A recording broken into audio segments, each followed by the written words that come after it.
मित्रांनो नमस्कार मित्रांनो, केज तालुक्यातील मस्ताजोग गावचे सरपंच संतोष देशमुख यांच्या हत्येने देशभर खळबळ उडाली होती।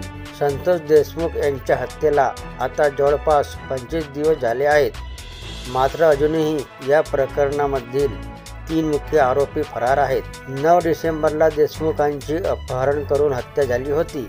या प्रकरणाचा मास्टरमाइंड म्हणून आरोप होत असलेला वाल्मिक कराड आता कोठडीमध्ये आहे। या हत्या प्रकरणाची CID, SID आणि न्यायालयीन चौकशी सुरू आहे।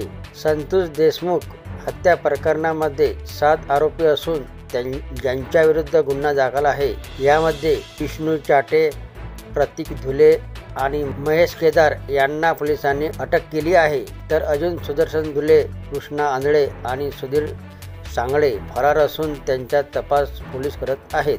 बीडचे पोलीस अधीक्षक नवनीत कावंत यांनी तिन्ही आरोपींची माहिती देणाऱ्यास बक्षीस देणार असल्याचं जाहीर केलं आहे। त्यासोबतच माहिती देणाऱ्याचे नाव गुप्त ठेवले जाईल असंही सांगितलं।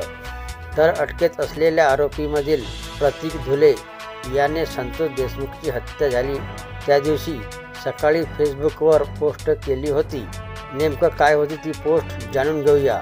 नाव खराब केल्याने नाव संपत नसतंय बुरट्या, बाप हा बापच असतो।